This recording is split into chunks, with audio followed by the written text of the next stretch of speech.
Hi everyone, today you're going to be making your own pizza dough and then putting gourmet pizza toppings on top of your choice. The first thing you need to do is make sure that you are organised. So I have all my ingredients out already just for the dough. I'll get out the topping ingredients a little bit later. I'll keep them in the fridge for now, and my equipment. I also need to make sure I have a nice clean apron on, make sure my hair is tied back, jewellery is removed, and I have a couple of clean tea towels and a clean dishcloth to use when I'm cleaning up.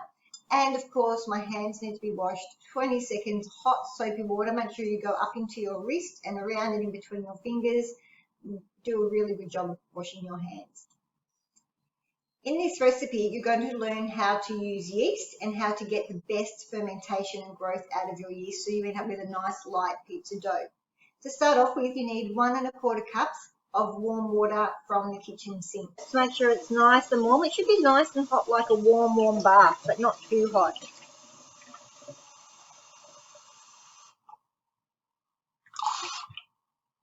Measure it, put it on a flat surface to check the level, and it should be as close to, well, exactly on 1 1/4 cup. The next step is to add your dried yeast. I'm using this packet, just a little sachet. One of these sachets is the equivalent of 2 teaspoons, so that can just go straight in.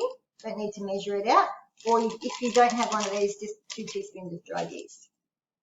You also need 1/4 teaspoon of sugar. The sugar will help feed the yeast and help it multiply. So sugar in there.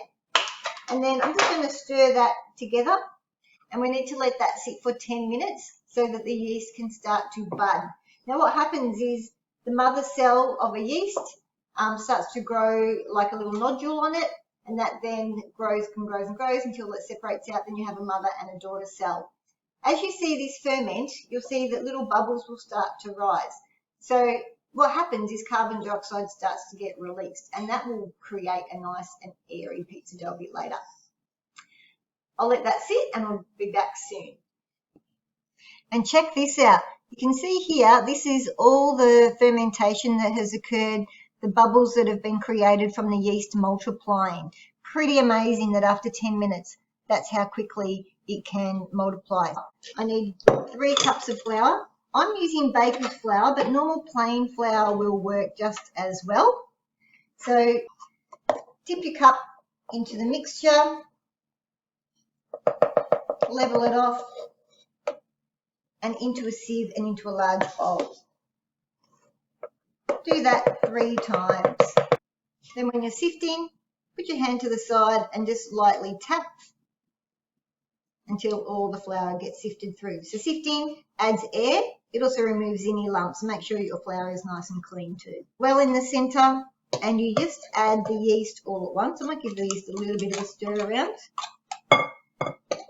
Add that all in. Using a butter knife to start off with, mix that together.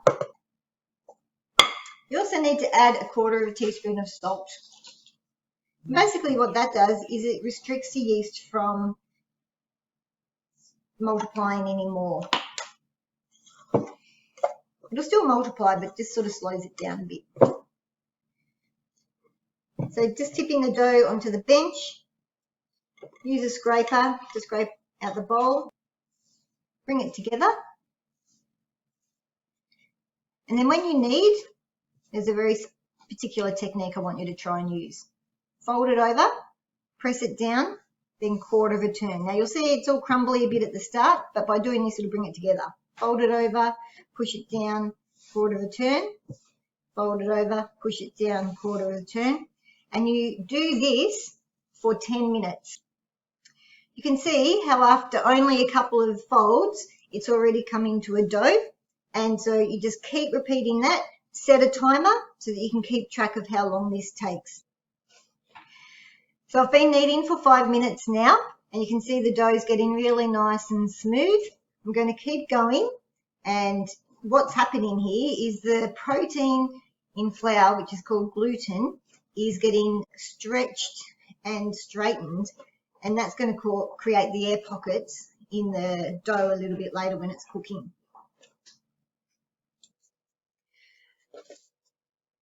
So mine has been close to 8 minutes now, and I think it's ready. It's really beautiful and smooth, and it's ready to prove. So I'm going to place it in a bowl. Now, if you want to, you can spray the bowl with a little bit of oil so that the dough doesn't stick. Pop it in there, Glad wrap over the top, and keep that in a warm place for at least half an hour, maybe an hour. And while that's proving, you can start preparing your topping ingredients. Okay, so I've covered this with Glad wrap, tea towel over the top, and set that aside. Now make sure you clean up your bench. I've got a little scraper. It's an easy way to clean up the flour, and then wipe down with a damp cloth and do your dishes before you do the next stage.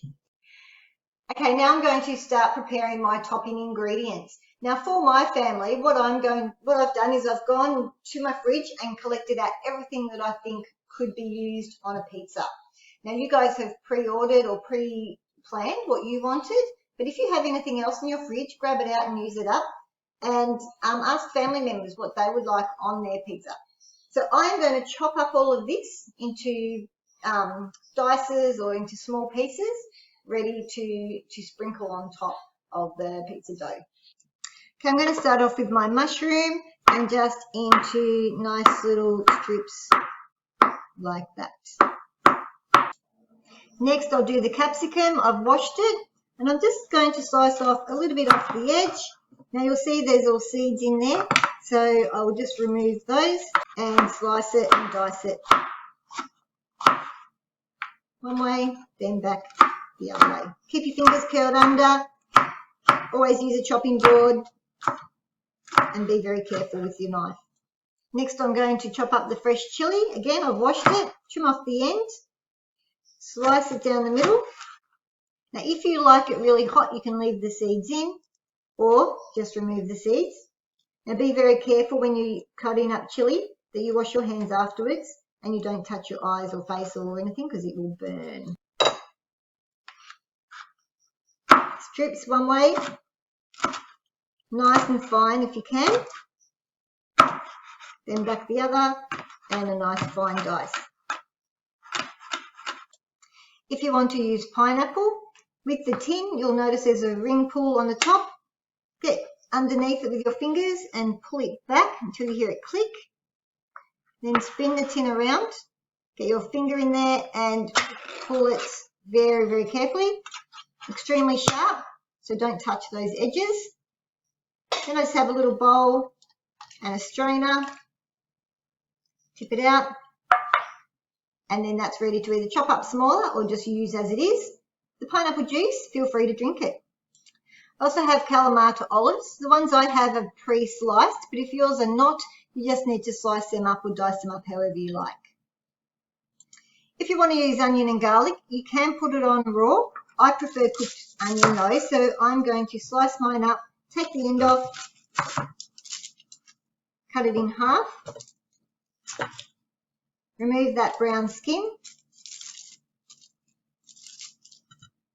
then dice it, flat surface down one way, turn it around, and a nice fine dice back the other.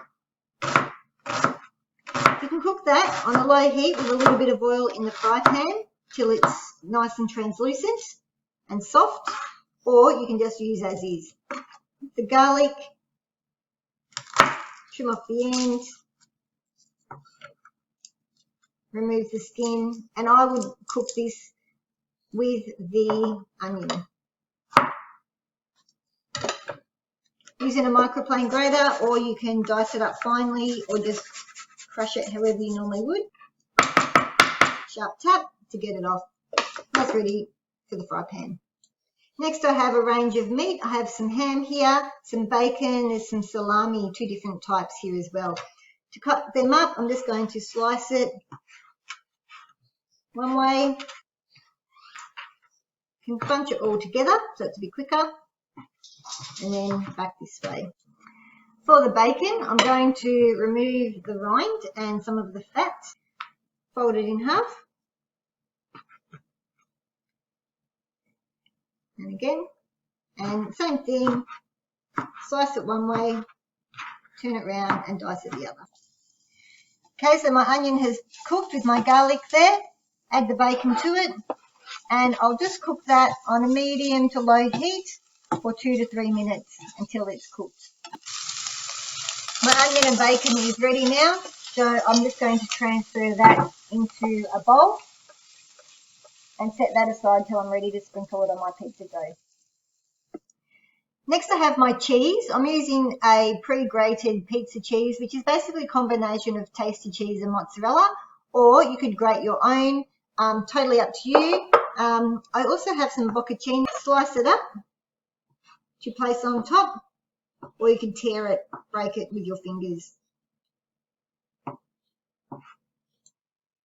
Now we're ready to check our pizza dough, and look how much it has risen.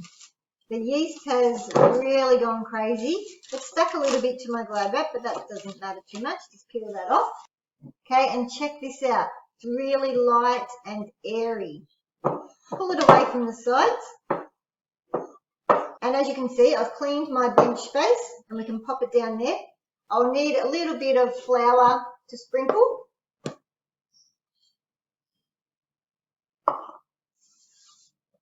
And we do what's called knocking back, which is basically lightly knead it. That just pushes a little bit of the air out. And then we're ready to divide it up, ready for our pizzas. There's enough dough here to make 2 large pizzas with a sort of thickish kind of dough. I prefer a thinner dough, so I'm going to cut mine into 3 and then estimate 3. Set the 2 aside that you're not using for a start. Need 1 piece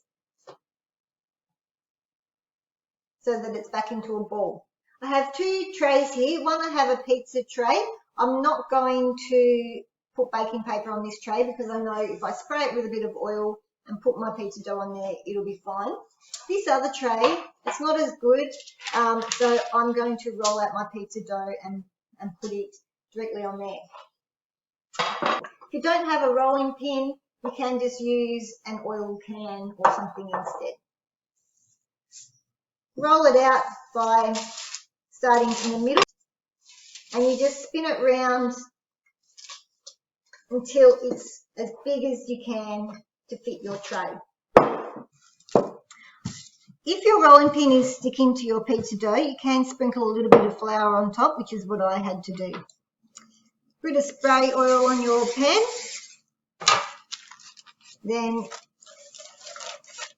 transfer by flipping.